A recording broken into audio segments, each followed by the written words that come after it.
मुसलमानों याद रखो, जादू करके किसी को मत सताओ, किसी को तकलीफ मत पहुंचाओ। चंद औरतें देखती है कि मेरे देवर देवरानी की अच्छी जम रही है, चली गई जादू कर। बड़ों की ताजीम न करें, छोटों पे शफकत न करे, वो हम में से नहीं। जो धोखा दे वो हम में से नहीं। जो सांप को ये सोच करके छोड़ दे कि इसकी नागिन मुझसे बदला लेगी, वो हम में से नहीं। हुज़ूर अलैहि सलाम फरमाते हैं सल्लल्लाहु अलैहि वसल्लम कि जो शख्स किसी पर जादू करे या करवाए वो हम में से नहीं।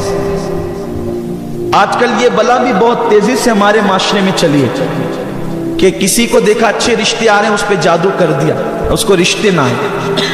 किसी का कारोबार अच्छा कर चल रहा है, उसको उस पर जादू कर दिया। औरतें भी मेरी माएँ और बहनें भी मौजूद है, जादू कर दिया।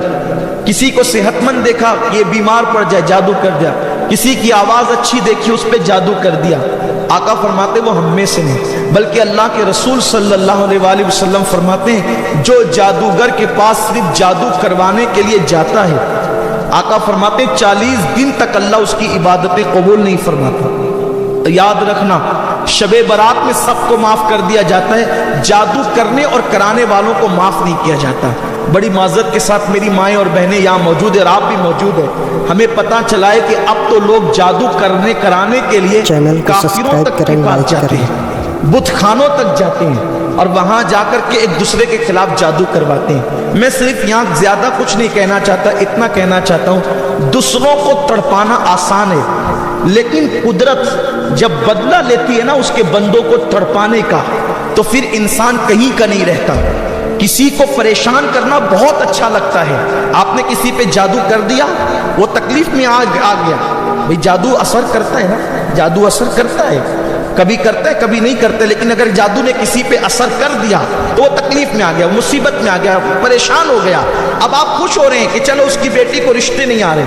पहली बात तो यह कि अल्लाह अगर चाहे कि जादू बेअसर हो जाए तो फिर जादू असर नहीं कर। माओ और बहनों से कहता कि जब तुम्हारे बालों की तुम कंघी किया करो, और आपसे भी कहता हूं अगर तुम्हारे बाल निकला करें तो उसको तोड़ दिया करो। सूफिया किराम फरमाते हैं कि अगर बालों को तोड़ दोगे तो फिर उन बालों पर कोई जादू नहीं कर सकेगा, तो इसलिए अगर बाल निकले तो उसको तोड़ देना चाहिए। और खवातीन क्या करती हैं, वो अपने बालों को जमा कर करके रखती हैं, या फिर वो क्या करती है कि वो बालों को यूं ही फेंक देती है, तो कोई उठा लेकर उस पर जादू कर देता है। तो इसलिए ये किया करे कि वो बाल निकले तो उसको दफन कर दिया करे, ताकि उसको कोई उठा करके उसका गलत इस्तेमाल ना कर सके।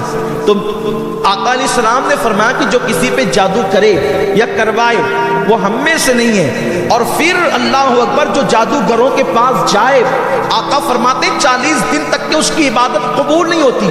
और ऐसे लोग अगर बगैर तौबा के मर जाए वो रसूल पाक की शफाअत से महरूम कर दिए जाए। इतना सख्त हुक्म बयान किया गया है।